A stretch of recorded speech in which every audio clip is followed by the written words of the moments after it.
Kind আপোনাৰ Bodoland territorial reason গভমেণ্টে যিটো first inter six schedule premier League পাতিবলৈ গৈ আছে তাতে আমাৰ বড়োলেণ্ডৰ এটা টিমে অংশগ্ৰহণ কৰিব ইয়াৰ লগতে নৰ্থ ইষ্টৰ বিভিন্ন আপোনাৰ কাউন্সিলবিলাকে পাৰ্টিচিপেট কৰিব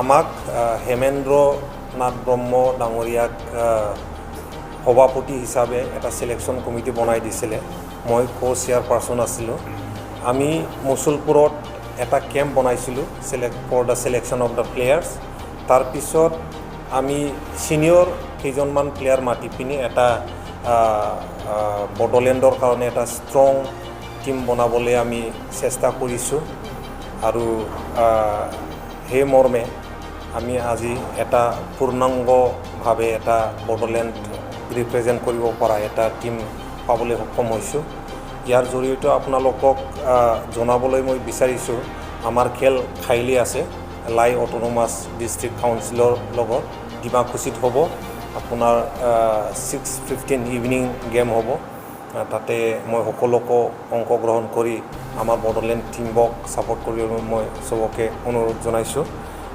এতিয়া আপোনালোকৰ সন্মুখত আমাৰ মাজত আছে বিক্ৰান্ত শৰ্মাজী তেখেত গোৱাৰ হয় তেখেত আমাৰ হেড কোচ দৈমালু বসুমতাৰী আছে তেখেত আমাৰ এছিষ্টেণ্ট কোচ ৰয়েল বসুমতাৰী আছে আমাৰ এছিষ্টেণ্ট কোচ আৰু দিদম হাজোৱাৰী তেখেত আমাৰ টিমৰ কেপ্টেইন হয় তাৰ আমি পোনপ্ৰথমতে আপোনালোকক আমাৰ যিটো টিমৰ দুটা জাৰ্চি এইটো আমি আপোনালোকৰ সন্মুখত আমি দাঙি ধৰিবলৈ বিচাৰিছোঁ I request our coach also' to show the jersey. Yeah, please.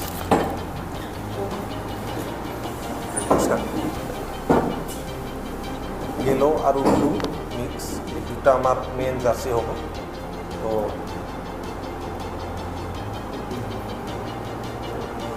ধন্যবাদ এতিয়া বিশেষ আৰু ক'বলৈ নাযাওঁ মই তাকে কামনা কৰিছোঁ আমাৰ টিম সফল হওক আমি চেম্পিয়ন হওক তাৰপিছত টিমবোৰ বিষয়ে আমাৰ টিম কিমান ষ্ট্ৰং কি উইকনেছ কি আমাৰ ষ্ট্ৰং এৰিয়া আমাৰ কোনটো আছে মই আমাৰ head coach mister Vikrant Sharma তেখেতক মই দুই এষাৰমান ক'বলৈ অনুৰোধ জনাম please Vikrant ji thank you sir हम लोगों का टीम अच्छा है जितना भी हम लोगों को टाइम मिला है ट्रेनिंग करने का लड़का लोगों में टैलेंट है क्वालिटी है बट उन लोगों को प्लेटफॉर्म चाहिए खेलने के लिए जितना वो ज़्यादा खेलेंगे उतना ज़्यादा वो लोग इम्प्रूव करेंगे जितना मेरा कोचिंग में एक्सपीरियंस रहा है I league K players ISL K players Indian players almost same boat difference इतना है कि उन लोगों को प्लेटफॉर्म मिल गया है इन लड़कों को प्लेटफॉर्म नहीं मिला तो हमारा बेसिक मोटिव है कि लड़कों को प्लेटफॉर्म देना नेशनल लेवल कि हाँ असम में भी फुटबॉल होता है उन लड़कों लोग भी खेल सकते हैं क्वालिटी हमारे लड़कों में है मैचेस हम लोग के वहाँ पे होंगे लीग मैचेस हम लोग किसी भी मैच में ये नहीं कह सकते कि हम लोग जाएंगे और जीत जाएंगे know that is not possible हाँ एफर्ट हम लोगों का 100% रहेगा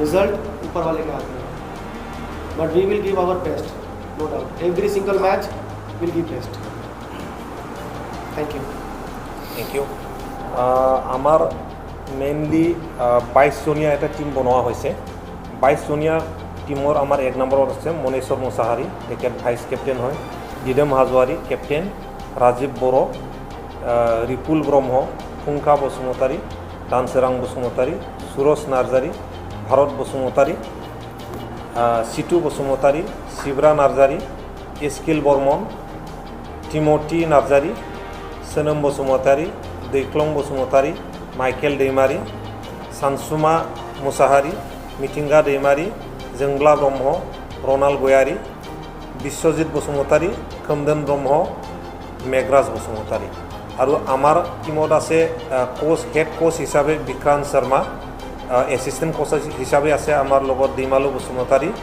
रयल बसुमतारी मैनेजार हिसाबे आछे जायख्लं ब्रह्म এসিস্ট্যান্ট ম্যানেজার হিসাবে আছে রঞ্জিত ইসলারি, ফিজিওথেরাপিস্ট হিসাবে আছে বৃষ্টি ব্রহ্ম। এইটো আমার এন্টায়ার এটা টিম। বিটিআৰৰ পৰা 5খন জিলাৰ পৰা তেখেতসকলক চিলেক্ট কৰি অনা হৈছে। ধন্যবাদ। दिनै जेनाखि बिटिआर गभर्नमेन्ट सेथि खेबनि थाखाय इन्टार 6 शिड्युल प्रिमियार लिग खुंनो थांनायाव जोंहाबो जेनाखि बड'लेण्डनि टीम, बड'लेण्ड टेरिटरियेल रिजनखौ रिप्रेजेन्ट खालामनो टीम नांगौ जानायलाय दिनै हेमेन्द्रनाथ ब्रह्मनि चेयारमेनशिपआव, आंनि को चेयारमेनशिपआव मोनसे कमिटि बानायनाय जादोंमोन प्लेयार्सफोरखौ बासिनानै दिहुननो थाखाय। बेबायदियैनो जोङो मसलपुराव मोनसे ट्रायल केम्प लानाय जादोंमोन। बे ट्रायल केम्पनिफ्राय जोङो माखासे प्लेयार्सफोरखौ सेलेक्ट खालामनानै लाबोदों आरो जोंनि बड'लेण्ड ओनसोलनिनो माखासे एक्जिस्टिं प्लेयार्सफोरखौ लानानै जोङो दिनै मोनसे गोहोगोरा मोनसे टीम मोननो हाबाय होननानै जों आसा खालामदों। गाबोननो जोंहा लाइ अट'नमास डिस्ट्रिक्ट काउन्सिलजों डिमाकुसियाव बेलासिनि 6:30 गिबि खेबनि थाखाय खेलाया जागोन। दा बेवहाय आङो गासैबो रायजो राजाखौ ज' फैनानै जोंनि बड'लेण्ड टीमखौ हेफाजाब होफैनो थाखाय, सापर्ट होफैनो थाखाय आं गुरैयै खावलायदों। दा जेनाखि गाबोननो खेला जानो थांगोन, बे खेलाया जोबोद मोजां खेल जागोन होननानै आङो मिजिंथिदों। जोंनि बड'लेण्ड टीमाव दा गासै 22 जन जोंहा प्लेयार्सफोरखौ बासिदों। दा बे जोंनि 22 जन जेनाखि प्लेयार्स, बे प्लेयार्सफोरखौ जोंहा गवानिफ्राय फैदों बिथां बिक्रान्त शर्मा, राजस्थान इउनाइटेडआव मोनसे समाव कचिं खालामदोंमोन। रिजार्भ बैंक अफ इन्डियाजों दा मावनानै दङ। दा बिथाङा जोबोद एक्सपिरियेन्स गोनां कच आरो बेजोंनो लोगोसे दङ जोंहा दैमालु बसुमतारी। बिथाङा जोंनि बड'लेण्ड ओनसोलनि सासे जाखांफुनाय जोबोद सासे टेलेन्टेड प्लेयारमोनबो आरो दा कचिं खालामगासिनो दङ। दा बेजों लोगोसे जोंहा रयेल बसुमतारी, बिथाङाबो गावनो गलकिपारमोन, गोबां आसामनि मोजां क्लाबजों गेलेफैनाय आरो दा जोंनियाव मेनलि गल किपिंनि मोनसे कचिंखौ बिथाङा होबाय थादों। बिथाङाबो जोंनिनो एसिस्टेन्ट कच आरो जोंनि गेजेराव सासे जाखांफुबाय थानाय आसामनिनो मुंदांखा इन्डियानिनो मुंदांखा क्लाबाव गेलेनानै फैनाय दिदोम हाज'वारि, बिथांखौ जोङो केप्टेन हिसाबै मोननो हादों। दा जोङो आसा खालामदों जोंनि टीमा मोनसे खोब स्ट्रं टीम आरो जोङो मोनसे पजिटिभ रिजाल्टखौ मोनगोन होननानै जोङो जेनाखि टीम, बे टीमा 100% होनानै जोङो मोनसे पजिटिभ रिजाल्ट मोनगोन होननानै मोनसे आसा खालामनाय थाबाय। बिटिआरआव गासै जोंहा 4 जायगायाव बे गेलेनाया जागोन। मेनलि डिमाकुसियाव अपेनिं मेट्च जागोन। बिनि उनाव मसलपुराव माखासे लिग खेलाफोर जागोन आरो सेमि फाइनाल जागोन।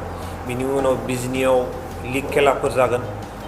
आरोबाव जोंहा क'क्राझाराव लिग खेला जागोन आरो लोगोसेयैनो क'क्राझारनि साइ प्लेग्राउन्डआव 23 अक्ट'बराव जेनाखि फाइनाल मेट्च, बे फाइनाल मेट्चआ साइ जेनाखि कमप्लेक्स, बे साइ कमप्लेक्सआव जागोन। जाबाय। गाबोन गिबि खेब 6थि फारिलाइ ओनसोलाव थानाय मोनसे लिग खेला गेलेगोन। बड'लेण्ड गोनां नोंथांमोना गेलेगोन। माबायदि कनफिडेन्स लानानै नोंथांमोना साखाफारा जादों गाबोननि जादों? फार्स्टआव आं नोंथांमोननि चेनेलखौ थेंक इउ होनो सानदों जे जोंखौहाय मोजां प्लेटफर्म होदों सारमोना गेलेनो थाखाय, जोंनि टेलेन्टखौ दिन्थिनो थाखाय। जेनेबा सिगां रावबो सानाखैमोन बेफोरबायदि, नाथाय दानि गोदान गभर्नमेन्टआ जोंनो मोजां स्कप होदों जोंनि टेलेन्टखौ देखायनो थाखाय। दा ट्रायल जानानै जों सेलेक्सन मोनबाय। दा जों टिमा मोजाङानो, गासिबो टेलेन्ट दं, गासिबो मोजां गेलेनो हागोन। दा गेलेनायाथ' जोंनि सायावसो जाहैबाय। जों मोजां गेलेयोबा जों देरहागोन, जों गाज्रि गेलेयोबा जों जेनगोन। दा जों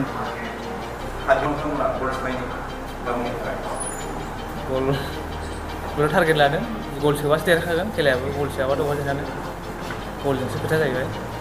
जेसेबां हायो जों स्कर खालामनो नाजागोन, मानो होनबा बे लिग खेलासो नालाय।